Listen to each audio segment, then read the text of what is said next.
ವಿದ್ಯಾರ್ಥಿಗಳೇ, ಭೂಗೋಳಶಾಸ್ತ್ರದ ಆನ್ಲೈನ್ ತರಗತಿಗೆ ಸ್ವಾಗತ. ಜ್ವಾಲಾಮುಖಿ ಅಂದರೆ ಭೂಗರ್ಭದಲ್ಲಿರ್ತಕ್ಕಂಥ ತಪ್ತ ಶಿಲಾಪಾಕ ಮತ್ತು ನೀರಾವಿ ಅನಿಲ ವಸ್ತುಗಳು ಹಾಗೂ ಭೂಗರ್ಭದ ಅನೇಕ ವಸ್ತುಗಳು ಹೊರದ್ವಾರದ ಮುಖಾಂತರ ಹೊರಗೆಸೆಯಲ್ಪಡುವಂಥ ಒಂದು ಪ್ರಕ್ರಿಯೆಗೆ ಜ್ವಾಲಾಮುಖಿ ಎಂದು ಕರೆಯಲಾಗ್ತಾ ಇದೆ. ಭೂಮಿಯ ಮೇಲಿನ ನೈಸರ್ಗಿಕ ವಿಕೋಪ ಮತ್ತು ವಿನಾಶಗಳಲ್ಲಿ ಭೂಕಂಪನದಂತೆ ಜ್ವಾಲಾಮುಖಿಯು ಕೂಡ ಒಂದು ವಿಕೋಪ ಮತ್ತು ವಿನಾಶಕಾರಕವಾದಂಥ ಒಂದು ಘಟನೆಯಾಗಿ ಇಲ್ಲೇ ಸಂಭವಿಸ್ತಾ ಇದೆ. ಇದು ಭೂಮಿಯ ಅಂತರಾಳಕ್ಕೆ ಸಂಬಂಧಪಟ್ಟಿರ್ತಕ್ಕಂಥ ಒಂದು ರಚನಾತ್ಮಕವಾಗಿರ್ತಕ್ಕಂಥ ಒಂದು ಪ್ರಕ್ರಿಯೆಯಾಗಿದ್ದು, ಅಂತರ್ಜನಿತ ಶಕ್ತಿಯಾಗಿದ್ದು, ಇದರ ಪ್ರಭಾವದಿಂದ ಭೂಮಿ ಮೇಲೆ ಹಲವಾರು ಬದಲಾವಣೆಗಳು ಕೂಡ ಉಂಟಾಗ್ತಾ ಇದೆ. ಇಂಥ ಒಂದು ಜ್ವಾಲಾಮುಖಿ ಉಂಟಾದಂಥ ಸಂದರ್ಭದಲ್ಲಿ ಜೀವ ಮತ್ತು ಆಸ್ತಿಪಾಸ್ತಿಗಳಿಗೆ ಸಾಕಷ್ಟು ಹಾನಿ ಕೂಡ ಉಂಟಾಗ್ತಾ ಇದೆ. ಇಂಥ ವಿಕೋಪ ಮತ್ತು ವಿನಾಶಕಾರಕವಾಗಿರ್ತಕ್ಕಂಥ ಒಂದು ಜ್ವಾಲಾಮುಖಿಯ ಬಗ್ಗೆ ಪ್ರಾಚೀನರ ಒಂದು ಗ್ರೀಕರ ಒಂದು ನಂಬಿಕೆ ಹೇಗಿತ್ತು ಅನ್ನುವಂಥ ವಿಚಾರವನ್ನು ನಾವಿಲ್ಲಿ ನೋಡೋದಾದರೆ, ಇಲ್ಲಿ ಇರ್ತಕ್ಕಂಥ ಒಂದು ಜ್ವಾಲಾಮುಖಿ ವಲ್ಕನ್ ಪರ್ವತದ ಒಂದು ಭಾಗದಲ್ಲಿ ಅದು ಕೋಪಗೊಂಡಾಗ ಭೂಗರ್ಭದಲ್ಲಿರ್ತಕ್ಕಂಥ ಒಂದು ವಸ್ತುಗಳನ್ನು ಹೊರ ಚೆಲ್ತಾಳೆ ಎನ್ನುವಂಥ ಒಂದು ನಂಬಿಕೆಯನ್ನು ಅವರು ಹೊಂದಿದ್ದರು. ಇದು ಒಂದು ದೇವತೆಯು ಕೋಪಗೊಂಡಾಗ ಭೂಗರ್ಭದ ವಸ್ತುಗಳನ್ನು ಹೊರಗಿಸತಕ್ಕಂಥ ಒಂದು ಕ್ರಿಯೆ ಎಂದು ಅವರು ನಂಬಿದ್ದರು. ಇದರಿಂದಾಗಿ ಇವತ್ತಿಗೂ ಕೂಡ ಈ ಅಗ್ನಿ ದೇವತೆಯನ್ನು ಅಲ್ಲಿರ್ತಕ್ಕಂಥ ಜನರು ಪೂಜಿಸ್ತಕ್ಕಂಥ ಒಂದು ರೂಢಿ ಪರಿಪಾಠ ಇನ್ನೂ ಕೂಡ ಅದು ಹಾಗೆ ಇದೆ ಅನ್ನುವಂಥ ಮಾಹಿತಿ ಇಲ್ಲೇ ನಮಗೆ ತಿಳಿದು ಬರ್ತಾ ಇದೆ. ಇಂಥ ಒಂದು ಜ್ವಾಲಾಮುಖಿ ಇದೊಂದು ಅಗ್ನಿ ಪರ್ವತವೆಂದು ಅವರು ಭಾವಿಸಿದರು. ಇದಕ್ಕೆ ಸೂಕ್ತ ಉದಾಹರಣೆ ಅಂತಂದರೆ ಫ್ಯೂಜಿ ಮತ್ತು ಫ್ಯೂಜಿಯಾಮ ಪರ್ವತದ ಒಂದು ಭಾಗದಲ್ಲಿ ಈ ಅಗ್ನಿ ದೇವತೆಯನ್ನು ಇವತ್ತಿಗೂ ಕೂಡ ಪೂಜಿಸಲಾಗ್ತಾ ಇದೆ. ಈ ಜ್ವಾಲಾಮುಖಿ ಅಂತಕ್ಕಂಥದ್ದು ಯಾವ ಸ್ವರೂಪದಲ್ಲಿರ್ತಾ ಇದೆ ಅನ್ನುವಂಥ ವಿಚಾರವನ್ನು ನಾವು ನೋಡೋಣ. ಜ್ವಾಲಾಮುಖಿಯು ಇದು ತೆರೆದ ನಾಳವಾಗಿದ್ದು, ಇದರ ಮೂಲಕ ಅನಿಲಗಳು ಮತ್ತು ಅಲ್ಲಿರ್ತಕ್ಕಂಥ ಶಾಖದಿಂದ ಕೂಡಿರ್ತಕ್ಕಂಥ ಬಿಸಿ ನೀರು, ಲಾವಾ ಮತ್ತು ಶಿಲಾಚೂರುಗಳು ಭೂಮಿಯ ಅಂತರಾಳದಿಂದ ಹೊರಭಾಗಕ್ಕೆ ಎಸೆಯಲ್ಪಡ್ತಾ ಇದೆ. ಈ ಒಂದು ಪ್ರಕ್ರಿಯೆಯನ್ನು ಕೈಗೊಂಡಂಥ ಒಂದು ಜ್ವಾಲಾಮುಖಿ ಅದು ತನ್ನದೇ ಆಗಿರ್ತಕ್ಕಂಥ ಒಂದು ಸ್ವರೂಪವನ್ನು ಅದು ಹೊಂದಿರ್ತಾ ಇದೆ. ಜ್ವಾಲಾಮುಖಿಯ ಸಂದರ್ಭದಲ್ಲಿ ಹೊರಗೆ ಎಸೆಯಲ್ಪಡ್ತಕ್ಕಂಥ ಒಂದು ಲಾವಾ ನಿರ್ದಿಷ್ಟ ಒಂದು ಮಾರ್ಗವನ್ನು ಅನುಸರಿಸಿ ಹೊರದ್ವಾರದ ಕಡೆಗೆ ಸಾಗಿ ಬರುವಂಥ ಒಂದು ನಾಳ ಏನಿದೆಯಲ್ಲ, ಅದನ್ನು ನಾವು ಜ್ವಾಲಾಮುಖಿ ನಾಳ ಎಂದು ಕರಿತಾ ಇದ್ದೇವೆ, ಅಥವಾ ಲಾವಾನಾಳ ಎಂದು ಸಹ ಅದನ್ನು ಕರೆಯಲಾಗ್ತಾ ಇದೆ. ಈ ಲಾವಾನಾಳದ ಮುಖಾಂತರ ಇವತ್ತು ಅನೇಕ ಭೂಗರ್ಭದ ವಸ್ತುಗಳು, ಅದು ಅನಿಲ ಇರ್ಬೋದು, ನೀರಾವಿ ಇರ್ಬೋದು, ಶಿಲಾರಸ ಇರ್ಬೋದು, ಇದು ಭೂಮಿಯ ಹೊರದ್ವಾರದ ಕಡೆಗೆ ಸಾಗಿ ಬರ್ತಕ್ಕಂಥದಕ್ಕೆ ಸೂಕ್ತವಾಗಿರ್ತಕ್ಕಂಥ ಒಂದು ನಾಳವಾಗಿ ಅಥವಾ ಒಂದು ಮಾರ್ಗವಾಗಿ ಇಲ್ಲೇ ಗುರುತಿಸಲ್ಪಡ್ತಾ ಇದೆ.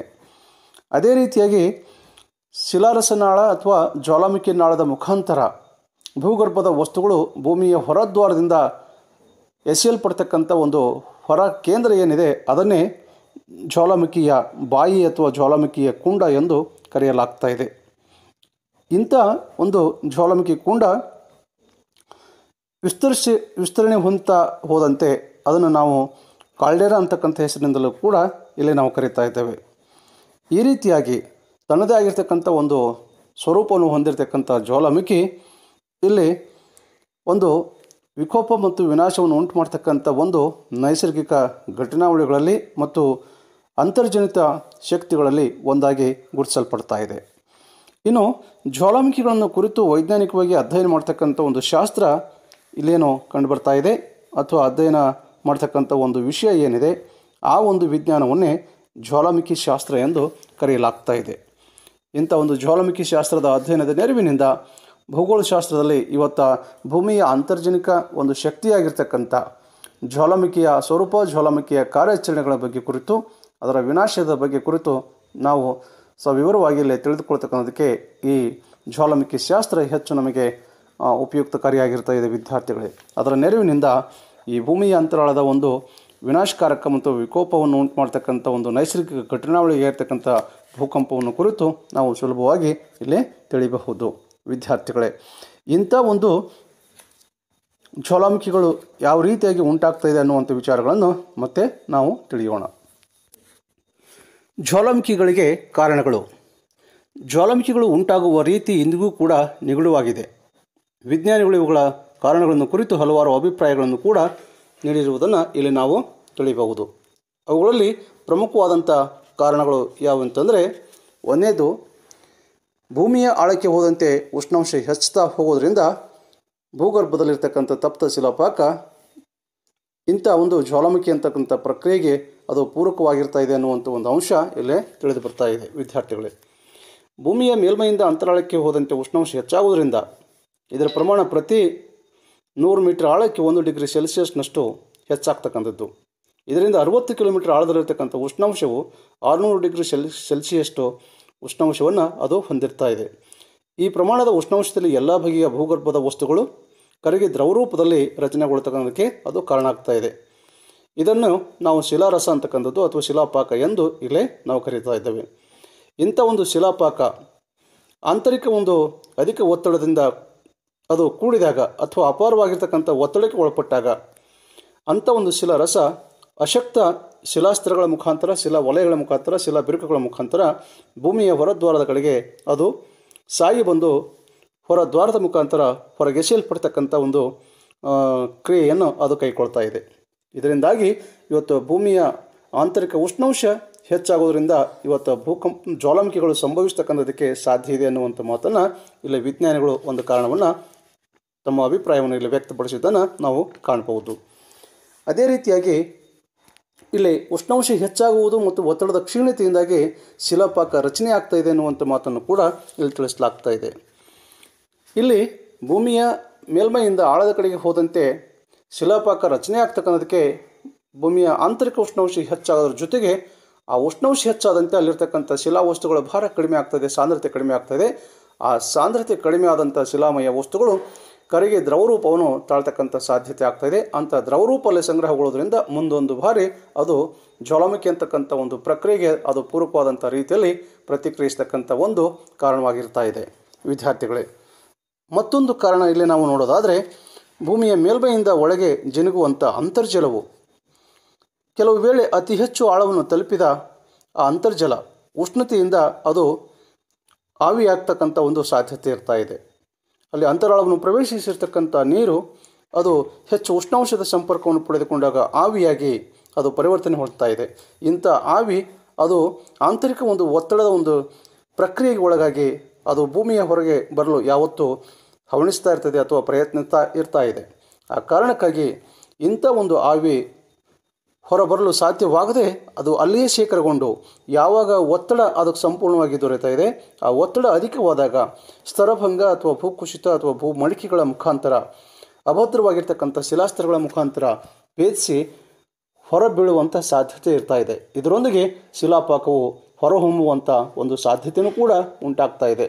ಇದನ್ನೇ ನಾವು ಇಲ್ಲೇ ಒಂದರ್ಥದಲ್ಲಿ ಜ್ವಾಲಾಮುಖಿ ಅಂತ ಇಲ್ಲೇ ನಾವು ಕರೆದಿದ್ದೇವೆ. ಈ ರೀತಿಯಾಗಿ ಭೂಗರ್ಭದಲ್ಲಿ ಸಂಗ್ರಹಗೊಂಡಿರ್ತಕ್ಕಂಥ ಅಂತರ್ಜಲ ಆವಿಯಾಗಿ ಪರಿವರ್ತನೆಗೊಂಡು ಅದಕ್ಕೆ ಒತ್ತಡಕ್ಕೊಳಪಟ್ಟಾಗ ಅಭದ್ರ ಶಿಲಾ ಸಂಧಿಕೂಟಗಳ ಮುಖಾಂತರ ಭೂಮಿಯ ಹೊರದ್ವಾರ ಕಡೆಗೆ ಸಾಗಿ ಬರ್ತಕ್ಕಂಥ ಒಂದು ಕ್ರಿಯೆಯಲ್ಲಿ ನಡೆಯೋದ್ರಿಂದ ಜ್ವಾಲಾಮುಖಿ ಅಂತಕ್ಕಂಥ ಪ್ರಕ್ರಿಯೆಗೆ ಅದು ಪೂರಕವಾದಂಥ ಒಂದು ಕಾರಣವಾಗಿಯೇ ಪರಿಣಮಿಸಿರ್ತಾ ಇದೆ ವಿದ್ಯಾರ್ಥಿಗಳೇ. ಅದೇ ರೀತಿಯಾಗಿ ಮತ್ತೊಂದು ಕಾರಣ ಅನ್ನೋದನ್ನು ಇಲ್ಲಿ ನಾವು ತಿಳಿಬೇಕಾಗ್ತದೆ. ಎಲ್ಲ ಬಗೆಯ ಖನಿಜಗಳು ಅಣು ವಿಕಿರಣತೆಯನ್ನು ಹೊಂದುವಂಥ ಒಂದು ಗುಣಧರ್ಮವನ್ನು ಹೊಂದಿರ್ತಾ ಇದೆ. ಆ ವಿಕಿರಣ ಕ್ರಿಯೆ ಎಲ್ಲ ವಸ್ತುಗಳಲ್ಲಿ ಇವತ್ತು ನಡೀತಕ್ಕಂಥ ಸಾಧ್ಯತೆಯನ್ನು ನಾವಿಲ್ಲೇ ಗುರುತಿಸಬಹುದು. ಉಷ್ಣಾಂಶವನ್ನು ಅವು ಪಡೆದುಕೊಂಡು ಮತ್ತೆ ತಮ್ಮ ಉಷ್ಣಾಂಶವನ್ನು ವಿಕಿರಣ ರೀತಿಯಲ್ಲಿ ಬಿಡ್ತಕ್ಕಂಥ ಕೆಲಸ ಮಾಡ್ತಾ ಇದೆ. ಇದಕ್ಕೆ ಉದಾಹರಣೆ ಅಂತಂದರೆ ಥೋರಿಯಂ, ಯುರೇನಿಯಂ ಮುಂತಾದ ಖನಿಜಗಳು ಅಣು ವಿಕಿರಣ ಒಂದು ಪ್ರಕ್ರಿಯೆಗೆ ಪೂರಕವಾಗಿರ್ತಕ್ಕಂಥ ಒಂದು ಖನಿಜಗಳಾಗಿ ಇಲ್ಲಿ ನಾವು ಹೇಳಬಹುದು. ಇವು ಶಿಲಾಗೋಳದ ಕೆಳಸ್ತರದ ಖನಿಜಗಳಲ್ಲಿ ಅಧಿಕವಾಗಿದ್ದು ಬಿಡುಗಡೆಯಾದ ಉಷ್ಣಾಂಶ ಕೋಟ್ಯಾಂತರ ವರ್ಷಗಳಿಂದಲೂ ಕೂಡ ಅದು ಕ್ರೋಢೀಕರಣ ಆಗ್ತಾ ಬರ್ತಾ ಇದೆ.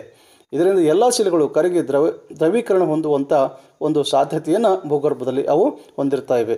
ಇದರಿಂದ ಕೆಳಸ್ತರಗಳು ವಿಕಾಸಗೊಳ್ತಾ ಹೋದಂತೆ ಇದಕ್ಕನುಗುಣವಾಗಿ ಇವುಗಳ ಮೇಲ್ಪದರು ಕುಸಿದು ಉಂಟಾಗುವ ಸಡಿಲ ಭಾಗಗಳಲ್ಲಿ ಲಾವಾರಸ ಹೊರಬೀಳುವಂಥ ಒಂದು ಸಾಧ್ಯತೆಯನ್ನು ಇಲ್ಲಿ ನಾವು ಕಾಣ್ತಾ ಇದ್ದೇವೆ.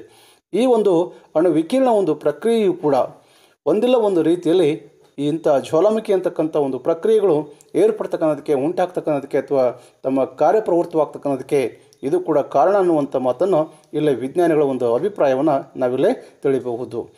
ಅದೇ ರೀತಿಯಾಗಿ ಸಾಗರದ ಮೇಲ್ಮೈ ವಿಸ್ತಾರಗೊಳ್ಳುವಿಕೆಯಿಂದಾಗಿ ಭೂಕಂಪನಗಳು ಜ್ವಾಲಾಮುಖಿಗಳು ಸಂಭವಿಸ್ತಕ್ಕಂಥ ಒಂದು ಸಾಧ್ಯತೆ ಇರ್ತಾ ಇದೆ ವಿದ್ಯಾರ್ಥಿಗಳೇ.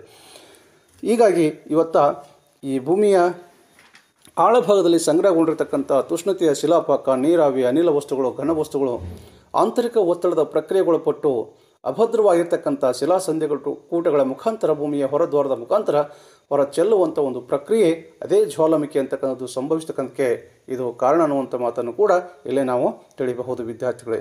ಇದಲ್ಲದೆ ಮತ್ತೊಂದು ಪ್ರಮುಖವಾದಂಥ ಕಾರಣವನ್ನು ಕೂಡ ನಾವಿಲ್ಲೇ ಅರಿಬೇಕಾಗ್ತಾ ಇದೆ ವಿದ್ಯಾರ್ಥಿಗಳೇ. ಇವತ್ತು ಜಗತ್ತಿನಲ್ಲಿ ಎಲ್ಲೆಲ್ಲಿ ಭೂಕಂಪನಗಳು ಸಂಭವಿಸ್ತಾ ಇವೆ ಆ ಪ್ರದೇಶಗಳಲ್ಲಿ ಇವತ್ತು ಜ್ವಾಲಾಮುಖಿಗಳು ಕೂಡ ಉಂಟಾಗ್ತಾ ಇವೆ ಅನ್ನುವಂಥ ಮಾತನ್ನು ಇಲ್ಲಿ ನಾವು ತಿಳಿಬೇಕಾಗ್ತಾ ಇದೆ. ಭೂಕಂಪನ ಮತ್ತು ಜ್ವಾಲಾಮುಖಿಗೂ ನಿಕಟವಾಗಿರ್ತಕ್ಕಂಥ ಸಂಬಂಧ ಇದೆ.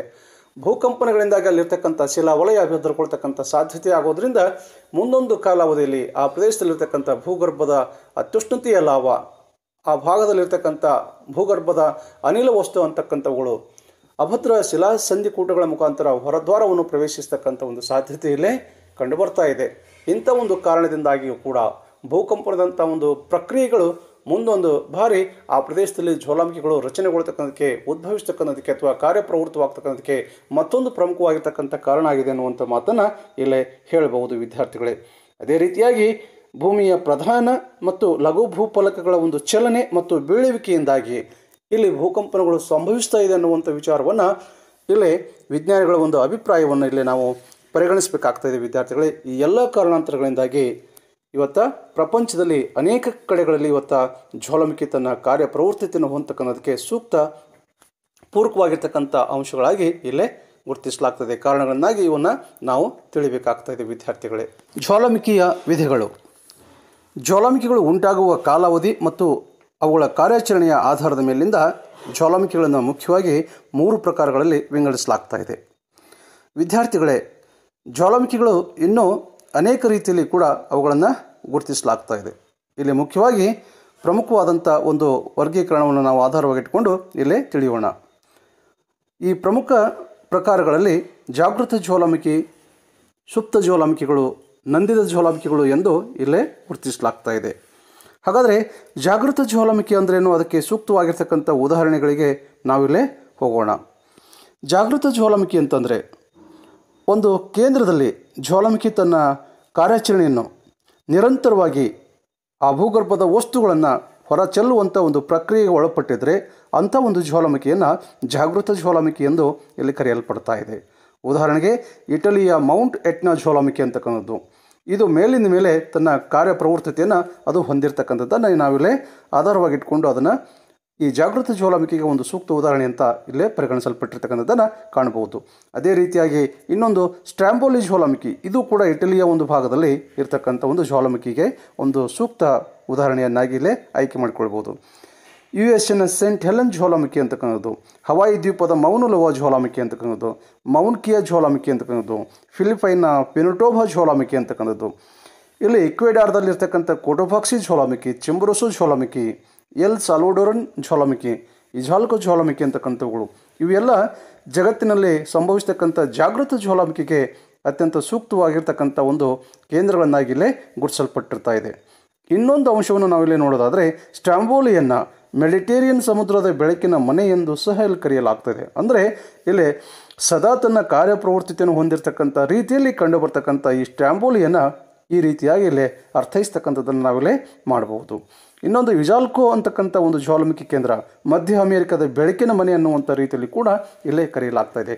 ಇದಕ್ಕೆ ಕಾರಣ ಏನಂತಂದರೆ ಆ ಜ್ವಾಲಾಮುಖಿ ಕೇಂದ್ರಗಳು ಜಾಗೃತಾವಸ್ಥೆಯಲ್ಲಿ ನಿರಂತರವಾಗಿ ತಮ್ಮ ಭೂಗರ್ಭದ ವಸ್ತುಗಳನ್ನು ಹೊರ ಚೆಲ್ಲುವಂಥ ಒಂದು ಪ್ರಕ್ರಿಯೆಯಲ್ಲಿ ಅವು ತೊಡಗಿರ್ತಕ್ಕಂಥ ಒಂದು ರೀತಿಯಲ್ಲಿ ಇವು ಇರೋದರಿಂದ ಈ ರೀತಿಯಾಗಿ ಅವುಗಳನ್ನು ಗುರುತಿಸಲಿಕ್ಕೆ ಕಾರಣ ಆಗಿದೆ ಅನ್ನುವಂಥ ಮಾತನ್ನು ಇಲ್ಲಿ ನಾವು ತಿಳಿಯಬಹುದು. ವಿದ್ಯಾರ್ಥಿಗಳೇ, ಮತ್ತೊಂದು ಪ್ರಕಾರದ ಒಂದು ಜ್ವಾಲಾಮುಖಿ ಅದನ್ನು ಇಲ್ಲಿ ನಾವು ನೋಡೋಣ. ಸುಪ್ತ ಜ್ವಾಲಾಮುಖಿ ಅಂತಕ್ಕಂಥದ್ದು ಹೆಸರೇ ಸೂಚಿಸ್ತಕ್ಕಂಥದ್ದು ಸುಪ್ತವಾದಂಥ ರೀತಿಯಲ್ಲಿ ತನ್ನ ಕಾರ್ಯಪ್ರವೃತ್ತತೆಯನ್ನು ಹೊಂದುವಂಥ ಜ್ವಾಲಾಮುಖಿ. ಇಲ್ಲಿ ನಾವು ನೋಡಬಹುದು, ಜ್ವಾಲಾಮುಖಿಗಳು ತಮ್ಮ ಕಾರ್ಯಾಚರಣೆಯ ನಂತರ ಹಲವಾರು ವರ್ಷಗಳವರೆಗೆ ಯಾವುದೇ ವಸ್ತುಗಳನ್ನು ಹೊರಚೆಲ್ಲದೆ ಮತ್ತೆ ಯಾವುದೇ ಸೂಚನೆ ನೀಡದೆ ಕ್ಷಿಪ್ರವಾಗಿ ತನ್ನ ಕಾರ್ಯಾಚರಣೆಯನ್ನು ಆರಂಭಗೊಳಿಸಿದರೆ ಅಂಥ ಜ್ವಾಲಾಮುಖಿಯ ಒಂದು ಪ್ರವೃತ್ತತೆಯನ್ನು ಸುಪ್ತ ಜ್ವಾಲಾಮುಖಿ ಎಂದು ಅದನ್ನು ಹೆಸರಿಸಲಾಗ್ತಾ ಇದೆ. ಈ ರೀತಿಯಾಗಿ ಒಂದು ಬಾರಿ ಜ್ವಾಲಾಮುಖಿ ತನ್ನ ಕಾರ್ಯಾಚರಣೆಯನ್ನು ಕೈಗೊಂಡು ಕಾಲಾನುನಂತರ ಮತ್ತೆ ಎಂದಾದರೊಮ್ಮೆ ಆ ಜ್ವಾಲಾಮುಖಿ ಕೇಂದ್ರ ತನ್ನ ಕಾರ್ಯಪ್ರವೃತ್ತತೆಯನ್ನು ಕೈಗೊಂಡಿದ್ದರೆ ಅಂಥ ಒಂದು ಜ್ವಾಲಾಮುಖಿಯನ್ನು ಸುಪ್ತ ಜ್ವಾಲಾಮುಖಿ ಎಂದು ಹೆಸರಿಸಲ್ಪಡ್ತಕ್ಕಂಥದ್ದನ್ನು ಇಲ್ಲೇ ಮಾಡಲಾಗಿದೆ. ಉದಾಹರಣೆಗೆ ನಾವು ಇಲ್ಲಿ ಇಟಲಿಯ ವೆಸುವಿಯಸ್ ಪರ್ವತ ಜ್ವಾಲಾಮುಖಿ, ಜಪಾನಿನ ಫ್ಯೂಜಿಯಮ್ಮ ಪರ್ವತದಲ್ಲಿರ್ತಕ್ಕಂಥ ಜ್ವಾಲಾಮುಖಿ, ಇಂಡೋನೇಷ್ಯಾದ ಕ್ರಕ್ಟೋವಾ ಜ್ವಾಲಾಮುಖಿ ಇದಕ್ಕೆ ಸೂಕ್ತ ಉದಾಹರಣೆಗಳನ್ನಾಗಿ ನಾವು ಇಲ್ಲಿ ನೀಡಬಹುದು. ಇಂಥ ವಿಧದ ಜ್ವಾಲಾಮುಖಿಗಳು ಹೆಚ್ಚು ಅಪಾಯಕಾರಿ ಅನ್ನುವಂಥ ಮಾತನ್ನು ಕೂಡ ಹೇಳ್ಬೋದು. ಯಾವುದೋ ಮುನ್ಸೂಚನೆ ಇಲ್ಲದೆ ಅತ್ಯಂತ ಕ್ಷಿಪ್ರವಾಗಿ ಎಂದಾದರೊಮ್ಮೆ ಮತ್ತೆ ಕಾರ್ಯಾಚರಣೆ ಕೈಗೊಂಡಾಗ ಜನರ ಆಸ್ತಿ ಪಾಸ್ತಿಗಳು ಪ್ರಾಣಹಾನಿ ಸಾಕಷ್ಟು ದೊಡ್ಡ ಪ್ರಮಾಣದಲ್ಲಿ ಉಂಟಾಗ್ತಕ್ಕಂಥ ಸಾಧ್ಯತೆ ಇಲ್ಲಿ ಕಂಡು ಬರ್ತಾ ಇದೆ. ಇಲ್ಲಿ ಮೌಂಟ್ ವೆಸುವಿಯಸ್, ಮೌಂಟ್ ಕ್ರಕ್ಟೋವಾ, ಮೌಂಟ್ ಫಿಲಿಯನ್ ಜ್ವಾಲಾಮುಖಿಗಳು ಸೂಪರ್ ಜ್ವಾಲಾಮುಖಿ ಅನ್ನುವಂಥ ರೀತಿಯಲ್ಲಿ ಕೂಡ ಕರೀತಕ್ಕಂಥದಕ್ಕೆ ಕಾರಣ ಇವು ಸೂಕ್ತವಾದಂಥ ರೀತಿಯಲ್ಲಿ ಕಾರ್ಯಪ್ರವೃತ್ತತೆಯನ್ನು ಹೊಂದುವಂಥ, ಹೆಚ್ಚು ಹಾನಿಯನ್ನು ಉಂಟು ಮಾಡ್ತಕ್ಕಂಥ, ಪ್ರಾಣಹಾನಿಯನ್ನು ಉಂಟು ಮಾಡ್ತಕ್ಕಂಥ ಇವು ಜ್ವಾಲಾಮುಖಿಗಳಾಗಿ ಇಲ್ಲೇ ತಮ್ಮದೇ ಆಗಿರ್ತಕ್ಕಂಥ ಒಂದು ಹೆಸರನ್ನು ಇಲ್ಲೇ ಪಡೆದುಕೊಂಡಿರ್ತಾ ಇದೆ. ಅದೇ ರೀತಿಯಾಗಿ ಇಲ್ಲಿ ಮೂರನೇ ಪ್ರಕಾರದ ಒಂದು ಜ್ವಾಲಾಮುಖಿ ನಂದಿದ ಜ್ವಾಲಾಮುಖಿ, ಮೃತ ಜ್ವಾಲಾಮುಖಿ ಅನ್ನುವಂಥ ರೀತಿಯಲ್ಲಿ ನಾವು ಇದನ್ನು ಕರಿತಾ ಇದ್ದೇವೆ. ನಂದಿದ ಅಂದರೆ ಆರಿ ಹೋದಂಥ, ಅಂದರೆ ಒಂದು ಬಾರಿ ಕಾರ್ಯಾಚರಣೆಯನ್ನು ಕೈಗೊಂಡು ತನ್ನ ಕಾರ್ಯವನ್ನು ಸ್ಥಗಿತಗೊಳಿಸಿದ ನಂತರ ಮತ್ತೆ ಎಂದೆಂದಿಗೂ ಆ ಕೇಂದ್ರದಲ್ಲಿ ಜ್ವಾಲಾಮುಖಿ ತನ್ನ ಕಾರ್ಯವನ್ನು ಕೈಗೊಳ್ಳದೇ ಇದ್ದಲ್ಲಿ ಅಂಥ ಜ್ವಾಲಾಮುಖಿಯನ್ನು ನಾವು ನಂದಿದ ಅಥವಾ ಆರಿದ ಅಥವಾ ಸತ್ತ ಅಥವಾ ಮೃತ ಜ್ವಾಲಾಮುಖಿ ಎಂದು ಇದನ್ನು ಹೆಸರಿಸಲಾಗ್ತಾ ಇದೆ ವಿದ್ಯಾರ್ಥಿಗಳೇ. ಇಂಥ ಮೃತ ಜ್ವಾಲಾಮುಖಿಗಳು ಎಂದು ಪ್ರಮಾಣೀಕರಿಸ್ತಕ್ಕಂಥ ಸಾಧ್ಯತೆ ಆಗೋದಿಲ್ಲ.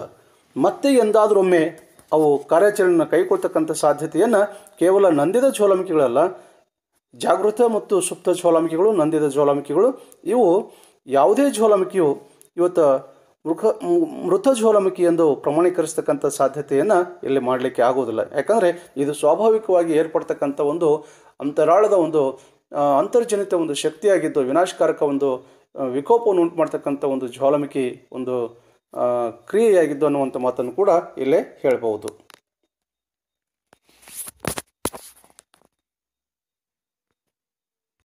ನಂದಿದ ಜ್ವಾಲಾಮುಖಿಗೆ ಸೂಕ್ತ ಉದಾಹರಣೆಯನ್ನು ಇಲ್ಲಿ ನಾವು ನೋಡಬಹುದು. ಅಂಡಮಾನ್ ಮತ್ತು ನಿಕೋಬಾರ್ ದ್ವೀಪದ ಬ್ಯಾರನ್ ದ್ವೀಪದ ಜ್ವಾಲಾಮುಖಿಯು ನಮ್ಮ ದೇಶದಲ್ಲಿ ಹೆಚ್ಚು ಹೆಸರಾಗಿರ್ತಕ್ಕಂಥ ಒಂದು ಜ್ವಾಲಾಮುಖಿ ಕೇಂದ್ರವಾಗಿಲ್ಲೇ ಗುರುತಿಸಲ್ಪಡ್ತಾ ಇದೆ. ಇದಲ್ಲದೆ ಭಾರತದ ಅಂಡಮಾನ್ ನಿಕೋಬಾರ್ ದ್ವೀಪದ ಬಳಿ ಇರತಕ್ಕಂಥ ನಾರ್ಕೊಂಡಮ್ ಜ್ವಾಲಾಮುಖಿ ಕೇಂದ್ರ, ಅಕಂಕಾಗುವಾ ಜ್ವಾಲಾಮುಖಿ ಕೇಂದ್ರವು ಈ ನಂದಿದ ಜ್ವಾಲಾಮುಖಿಗೆ ಸೂಕ್ತ ಉದಾಹರಣೆಯನ್ನಾಗಿ ಇಲ್ಲಿ ನಾವು ಗುರುತಿಸಬಹುದು ವಿದ್ಯಾರ್ಥಿಗಳೇ.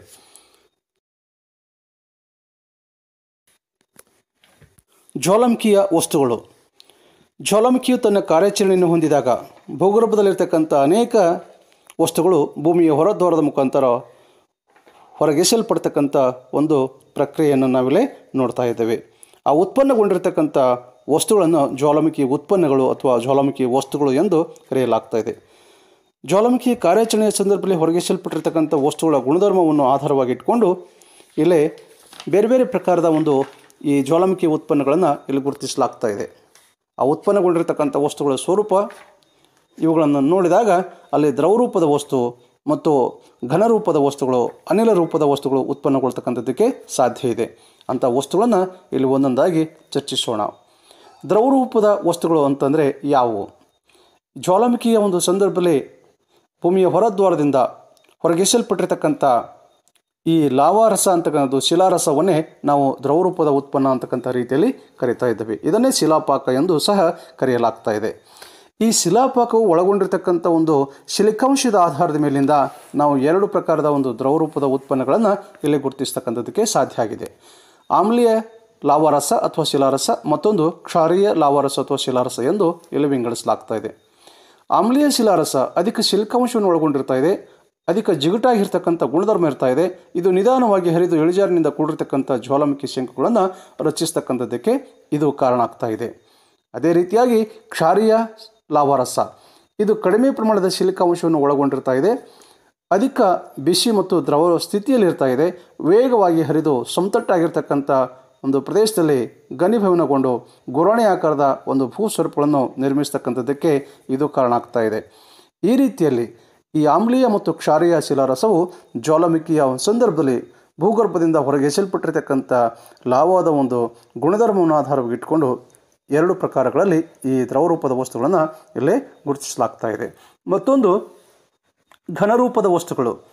ಜ್ವಾಲಾಮುಖಿಯ ಸಂದರ್ಭದಲ್ಲಿ ಕೇವಲ ಶಿಲಾರಸ ಅಷ್ಟೇ ಹೊರಹೊಮ್ಮೋದಲ್ಲ, ಶಿಲಾರಸವು ಅತ್ಯಂತ ವೇಗವಾಗಿ ಸ್ಫೋಟಕವಾದಂಥ ರೀತಿಯಲ್ಲಿ ಭೂಮಿಯ ಹೊರದ್ವಾರದ ಮುಖಾಂತರ ಹೊರಗೆಸೆಯಲ್ಪಡ್ತಕ್ಕಂಥ ಸಂದರ್ಭದಲ್ಲಿ ಆ ಶಿಲಾನಾಳದ ಒಂದು ಭಾಗದಲ್ಲಿರ್ತಕ್ಕಂಥ ಅದರ ಸುತ್ತಲಿರ್ತಕ್ಕಂಥ ಭೂಗರ್ಭದ ಅನೇಕ ವಸ್ತುಗಳು ಆ ಶಿಲಾರಸದ ಜೊತೆಗೆ ಹೊರಗೆ ಉತ್ಪನ್ನಗೊಳ್ತಕ್ಕಂಥ ಸಾಧ್ಯತೆ ಇರ್ತಾ ಇದೆ ಅಂತ ಈ ಜ್ವಾಲಾಮುಖಿ ಕಾರ್ಯಾಚರಣೆಯಲ್ಲಿ ಉತ್ಪನ್ನಗೊಂಡಿರ್ತಕ್ಕಂಥ ಘನರೂಪದ ವಸ್ತುಗಳಲ್ಲಿ ಜ್ವಾಲಾಮುಖಿ ಗುಂಡುಗಳು, ಧೂಳು, ಲಾವಾದಿಂದ ನಿರ್ಮಾಣಗೊಂಡಿರ್ತಕ್ಕಂಥ ಘನೀಭವಿತ ವಸ್ತುಗಳು, ಅದೇ ರೀತಿಯಾಗಿ ಜ್ವಾಲಾಮುಖಿ, ಬೂದಿ, ಕಿಟ್ಟ, ಶಿಲಾಚೂರು ಇವೆಲ್ಲವುಗಳು ಕೂಡ ಜ್ವಾಲಾಮುಖಿಯ ಕಾರ್ಯಾಚರಣೆಯ ಸಂದರ್ಭದಲ್ಲಿ ಹೊರಗೆ ಉತ್ಪನ್ನಗೊಂಡಿರ್ತಕ್ಕಂಥ ವಸ್ತುಗಳನ್ನಾಗಿ, ಘನರೂಪದ ವಸ್ತುಗಳನ್ನಾಗಿ ಇಲ್ಲೇ ಗುರುತಿಸಲಾಗ್ತಾ ಇದೆ ವಿದ್ಯಾರ್ಥಿಗಳೇ.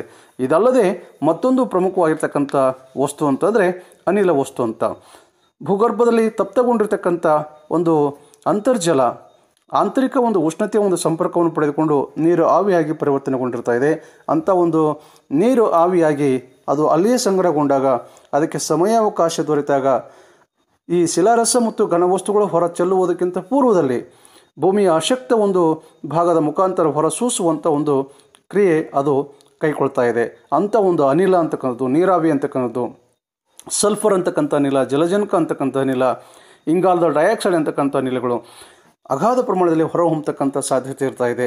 ಇಂಥ ಅನಿಲಗಳು ಭೂಮಿಯ ಹೊರದ್ವಾರದ ಮುಖಾಂತರ ಜ್ವಾಲಾಮುಖಿಯ ಕಾರ್ಯಾಚರಣೆಯ ಸಂದರ್ಭದಲ್ಲಿ ಉತ್ಪನ್ನಗೊಳ್ತಕ್ಕಂಥ ಮತ್ತೊಂದು ಪ್ರಮುಖ ಉತ್ಪನ್ನ ವಸ್ತುವನ್ನಾಗಿ ಇಲ್ಲೇ ಗುರುತಿಸಲ್ಪಟ್ಟಿರ್ತಾ ಇದೆ ವಿದ್ಯಾರ್ಥಿಗಳೇ.